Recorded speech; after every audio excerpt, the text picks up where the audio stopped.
잠깐 이거 한번 보시겠습니다. 이 지난 한 달 동안 거래소에 있던 리플이 자꾸 줄어들고 있어요. 그것도 7년 만에 가장 적은 양으로 줄어들고 있는 상황인데, 근데 여기서 이상한 건요, 가격은 몇 날 며칠 거의 그대로라는 겁니다. 아직도 XRP 2,000원 부분이죠. 코인은 빠른 속도로 사라지고 있는데 가격이 왜 안 움직이고 있을까요? 이번 영상에서는 XRP가 5달러 간다, 이 가능성에 대한 얘기를 말씀드리려는 게 아닙니다. 우리가 가격 차트만 이렇게 바라보고 있을 때 리플의 주인이 누구로 바뀌고 있었는지 그 얘기를 한번 들어보려고 해요. 먼저 지금 시장에서 정확히 무슨 일이 벌어지고 있는 건지 차근차근 살펴보겠습니다. 보통 우리가 코인 가격이 상승할 거다라고 예상할 때 무엇을 보시나요? 차트, 호재 뉴스, 거래량 이런 것들이죠. 근데 이번에는 가격보다도 먼저 움직인 게 따로 있습니다. 바로 거래소에 남아있는 리플 XRP의 수량인데요. 지금 거래소에 보관되어 있는 리플이 7년 만에 가장 적은 수준까지 떨어졌고요. 7년이라는 시간은 리플이 본격적으로 거래되기 시작한 거의 처음으로 거슬러 올라가게 됩니다. 그러니까 우리가 알고 있는 리플 시장이 시작된 이래로 거래소 안에 이렇게 적은 양의 리플이 있었던 거 거의 없었다는 뜻입니다. 그리고 여기서 한 가지 짚고 넘어갈 수도 있겠습니다. 거래소에 있는 코인이 줄어든다는 건 무슨 의미일까요? 이 사람들이 코인을 사가지고 자기 지갑으로 옮겨놨다는 뜻이죠. 거래소에 두면 언제든지 팔 수 있겠지만요, 자기 지갑으로 빼면은 한동안 팔지 않겠다는 의지를 보여주고 있는 겁니다. 그러니까 누군가가 많은 양의 리플을 사서 어디론가 옮기고 있고 그 양이 너무 많아가지고 거래소가 텅 비기 시작했다는 뜻인 건데, 그러면 자연스럽게 이런 질문이 떠오르실 거예요. 누가 사가고 있는 건지, 이 질문에 대한 정답이 오늘 영상의 핵심이 될 거고요. 한 매체의 분석에 따르면 지난 한 달 동안 큰손들이 매일매일 이 평균 1,100만 개의 리플을 조용히 사모으고 있었습니다. 일주일 한 달이 아니라 맨날 1,100만 개씩 모은다는 거예요. 한 번에 많은 수량을 사들이면 가격이 튀니까요. 티가 안 나게 매일 조금씩 나눠서 사고 있었다는 얘기입니다. 이게 어떤 식으로 진행이 됐느냐면요, 가격이 거의 움직이지 않는 횡보 구간 내내 이루어졌습니다. 그래서 우리 눈에는 지금 시장이 잠잠해 보였던 거예요. 그리고 이 부분에서 더 재미있는 데이터가 하나 나오는데요. 리플 현물 ETF 쪽으로 4월 한 달 동안 8,100만 달러가 새로 들어왔습니다. 우리나라 돈으로 따져봤을 때 대략 1,000억 원이 조금 넘어가는데 그것도 17일 연속으로 들어왔습니다. 단 하루도 빠지지 않고 시장에 자금이 계속 들어왔다는 얘긴데요. 무려 17일 연속이라는 게 왜 중요하느냐? 보통 시장은 들쭉날쭉하죠. 어떤 날은 사람들이 사고 또 어떤 날은 사람들이 팔고, 근데 이렇게 사고 팔고 하는 동안 17일 동안에 빠짐없이 계속 매수만 했다라는 건요, 그냥 단순하게 분위기에 휩쓸려가지고 매매하는 패턴이 아니라 작정하고 매집하겠다 들어오고 있는 매수라는 뜻입니다.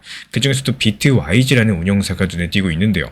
비트와이즈 같은 경우에 4월 한 달에만 3,900만 달러 정도를 흡수를 했고, 그러면서 기존 1위였던 캐너리 캐피털까지도 제껴버리고 리플 ETF 운영 규모 1등으로 올라섰습니다.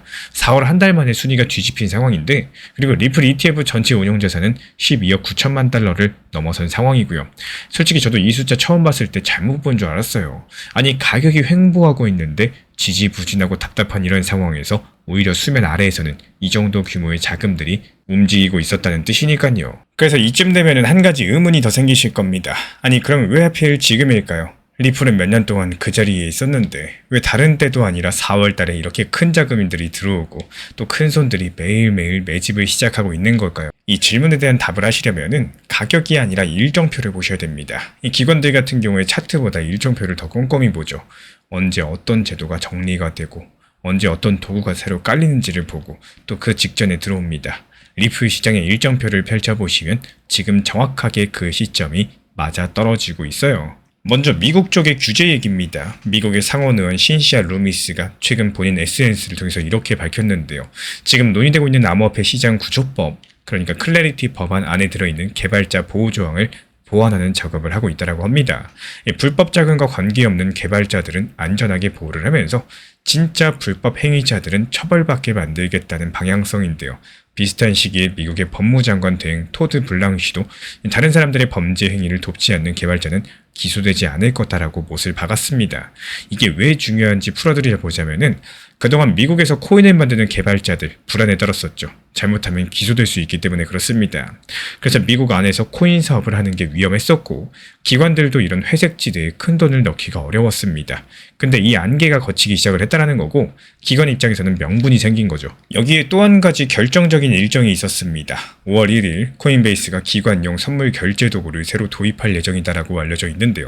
어려운 말처럼 들리시겠지만요, 쉽게 말씀드리자면 큰 기관들이 안전하고 편하게 코인 거래를 정산할 수 있는 새로운 통로가 하나 더 생긴다는 뜻이고, 새 도로가 깔리기 전날에 미리 차를 사두는 사람들이 있는 것처럼요. 4월 내내 큰손들이 미리 리플을 쟁여두고 있었다. 이렇게 보시면 그림이 맞아 떨어집니다. 물론 여기서 큰손들이 정확히 뭐 때문에 샀는지는 본인들만 알고 있겠죠. 다만 이 시점, 타이밍 자체가 너무나도 잘 맞아떨어진다는 사실인데요. 여기까지가 현재 공개된 자료로 확인되는 사실들입니다. 거래소 보유량이 7년 만에 최저치를 찍었고요. 매일매일 1,100만 개의 XRP가 매집당하고 있고요. 17일 연속으로 XRP 현물 ETF의 순유입 자금이 들어오고 있고요. 그리고 4월달 8,163만 달러, 비트와이즈가 1위를 등극을 했고요. 클래리티 법안은 보완 작업에 있는 상황에서 5월 1일에 코인베이스 기관 도구 도입까지도 이 사실들을 전부 다 늘어놓고 보시면요. 한 가지 그림이 떠오를 수밖에 없습니다. 지금 시장의 주도권들이 우리 같은 개인 투자자에서 기관과 큰손 쪽으로 빠르게 넘어가고 있다는 그림입니다. 이게 왜 소름 돋는 일이냐면요. 보통 같은 코인 시장에서는 가격이 먼저 튀고 나서 사람들이 몰리죠. 가격이 오르는 걸 본 사람들이 이거 뭔가 있나 보네? 이렇게 뒤늦게 들어온다는 겁니다. 근데 이번에는 오히려 정반대입니다. 가격은 가만히 있는데 안 보이는 곳에서 큰손들이 먼저 자리를 잡고 있다는 사실. 매일매일 1,100만 개를 17일 동안 사면은 그 양이 어디로 갔는지 거래소 데이터에 그대로 찍힙니다. 그게 지금 7년 만에 최저라는 숫자로서 나오고 있다는 거예요. 그래서 제가 바라보고 있는 관점은요. 다가오는 5월 1일 코인베이스 기관용 결제 도구가 예정대로 도입이 되면서 클래리티 법안 관련된 논의가 더 구체적으로 진행되는 시점에 맞춰가지고 그동안 4월 내내 조용히 매집해뒀던 큰손들의 움직임이 가격에 반영되기 시작할 가능성이 있겠습니다. 그리고 시장 일부에서는 1.45달러 매물대가 정리되면은 그 위로 본격적인 흐름들이 나올 수 있다고 보고 있고요. 기술적인 지표인 MACD도 지난 1월 폭등장 이후에 처음으로 강세 신호를 보이고 있다고 분석이 됩니다. 물론 여기서 가격이 정확하게 얼마까지 갈지는 확인되지 않았지만요. 다만 중요한 점, 큰손들이 미리 자리를 잡아둔 이런 상황들에서 일정상으로 호재 시점이 겹친다는 점, 그냥 흘려보낼 수 있는 조합은 아니겠습니다. 여기서 우리가 진짜 짚고 넘어가야 될 건 딱 이겁니다. 5달러를 가느냐 안 가느냐, 사실 그건 두 번째 문제입니다. 진짜 중요한 거는 그 가격에 도달을 했을 때 리플이 누구의 지갑에 들어있는지 여부겠죠. 4월 한 달 동안의 데이터는 한 가지 사실들을 보여주고 있어요. 가격이 본격적으로 움직이기 직전에 이미 큰손들과 기관이 자기 자리부터 잡고 있었다는 사실입니다. 그래서 오늘부터는 가격 차트만 들여다보지 마시고 일주일에 한 번씩이라도 거래소 리플 보유량들, ETF 자금 유입 데이터들 같이 한번 확인해 보시기를 추천드리고 싶어요. 지금 이런 시장에서는 가격보다 이 두 가지 숫자가 더 정확한 신호를 주고 있습니다.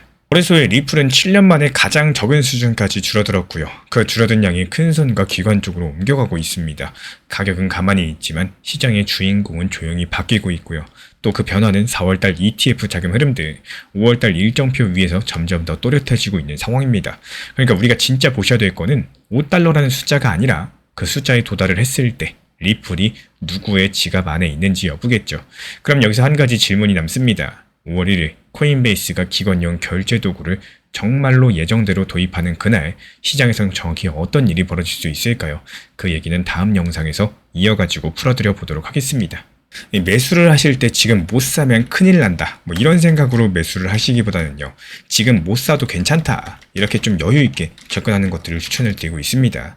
이 투자 심리라는 게 정말 어렵기는 해요. 근데 이 투자 심리를 물살로 비유를 드리자면은 물살이 흐르는 방향성을 오히려 거꾸로 갈 수 있어야 되기 때문에 리플 XRP 더 살까 말까 고민될 때, 이런 심리 중에서 리플이 1,800원, 1,900원일 때 매수하겠다는 심리보다는요, 신기하게 리플이 4,500원, 5,000원일 때 이때 더 매수하겠다는 심리가 훨씬 더 강력하게 되어 있습니다.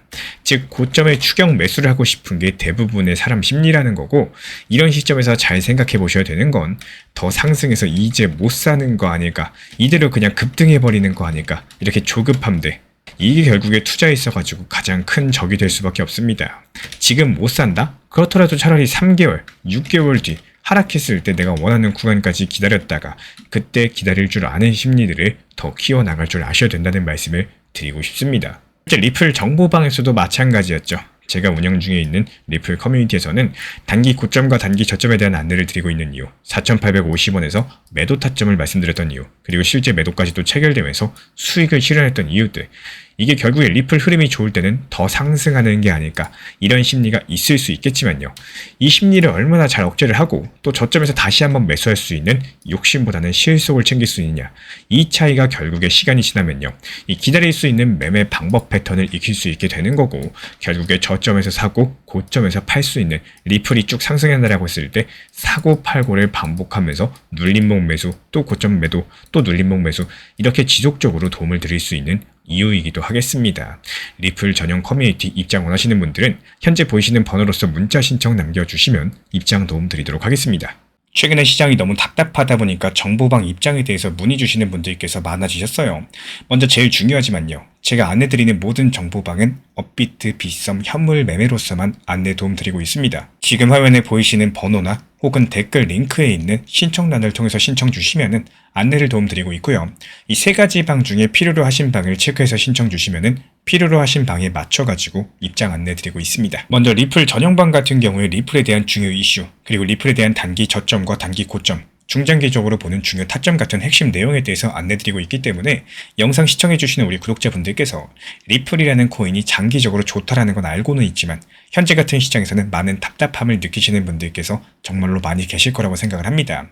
이 적당한 일부 비중은 단기 고점과 저점을 살려서 효율적인 대응을 만들어 가시고 또 오히려 중장기적으로 더 잘 가져가기 위한 효율적인 매매하시는 것들을 추천드려요. 그리고 두 번째로 종합 브리핑방입니다.